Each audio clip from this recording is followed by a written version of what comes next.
টাইটানিকের মতো বিশাল জাহাজ north Atlantic Oshane হিমবাহের ধাক্কায় ভেঙে টুকরো টুকরো হয়ে গিয়েছিল, যার ভাঙা অংশ আজও নর্থ আটলান্টিক ওশানে পাওয়া যায়। তাহলে কি করে নর্থ পোলের আর্কটিক ওশানে বিশালাকার জাহাজগুলি 3 থেকে 6 সেন্টিমিটার পুরো বরফ কেটে এগিয়ে চলছে এবং সারা বিশ্বে মেরিটাইম বিজনেসের পথকে প্রশস্ত করছে? বন্ধুরা, আইস ব্রেকার শিপগুলি কিভাবে বরফ কেটে এগিয়ে চলে আর মেরিটাইম ট্রেডের রাস্তা প্রশস্ত করছে সারা বিশ্বে, তা জানতে হলে আমাদের এই ভিডিওটি অবশ্যই শেষ অবধি দেখবেন। আর্কটিক ওশান, যেটিকে বাংলায় বলা হয় উত্তর মহাসাগর বা সুমেরু মহাসাগর।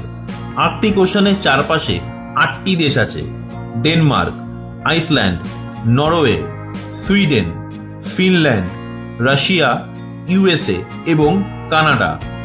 আর্কটিক ওশানে প্রচণ্ড ঠান্ডার জন্য বেশিরভাগ সময় এখানকার জল বরফে পরিণত হয়ে থাকে, ফলে একটা সময় এখান দিয়ে মেরিটাইম ট্রেড অসম্ভব ছিল। Usefulness of Arctic Ocean. Arctic Ocean maritime ট্রেডিংয়ের জন্য খুবই গুরুত্বপূর্ণ।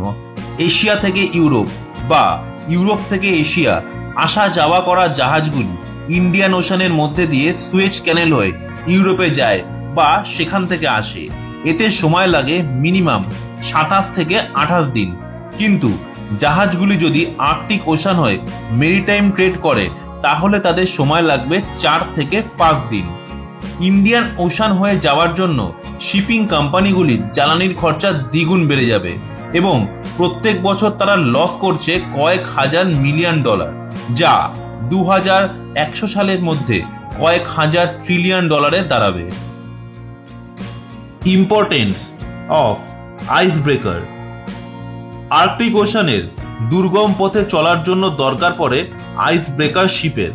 পৃথিবীর প্রথম আইস ব্রেকার ছিল ইয়ারম্যাক, যা স্টিম ইঞ্জিন চালিত ছিল। 1899 সালে রাশিয়ান নেভি এবং ইউনাইটেড কিংডমের আর্মস্ট্রং নেভাল ইয়ার্ড এটিকে বানিয়েছিল।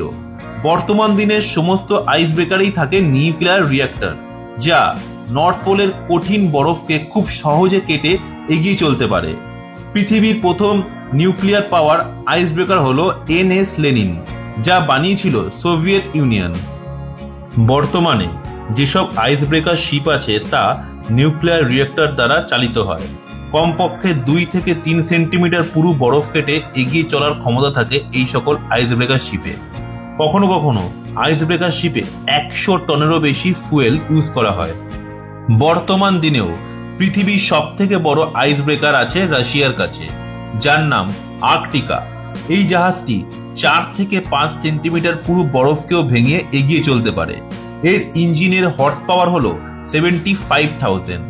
এই আইস ব্রেকারটি 173.4 সেন্টিমিটার লম্বা এবং এর মধ্যে রয়েছে দুটি RITM 200 নিউক্লিয়ার রিঅ্যাক্টর, যা 175 থার্মাল মেগাওয়াটস পাওয়ার জেনারেট করতে পারে। এর মধ্যে রয়েছে দুটি টার্বো জেনারেটর, যা 635 মেগাওয়াট শক্তি সম্পন্ন। এই জাহাজটির উচ্চতা হলো 51 মিটার, যা 17 তলা বিল্ডিং এর সমান।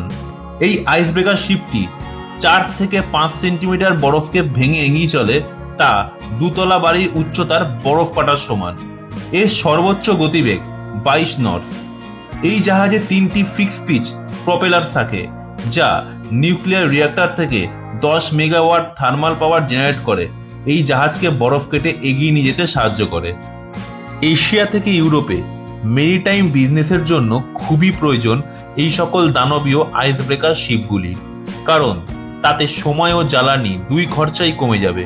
এছাড়াও আর্কটিক ওশানে প্রচুর পরিমাণে প্রাকৃতিক গ্যাস, খনিজ পদার্থ, ইউরেনিয়াম ও লিথিয়াম পাওয়ার সম্ভাবনা প্রচুর। পৃথিবীর সব থেকে বেশি আইস ব্রেকার রয়েছে রাশিয়ার কাছে। তাদের কাছে মোট 37টি আইস ব্রেকার রয়েছে, আরও 10টি আইস ব্রেকার তাদের আন্ডার কনস্ট্রাকশন। আমাদের এই ভিডিওটি আপনাদের কেমন লাগলো তা কমেন্টের মাধ্যমে জানাতে ভুলবেন না। দেখা হচ্ছে আপনাদের সাথে আবার পরের ভিডিওতে।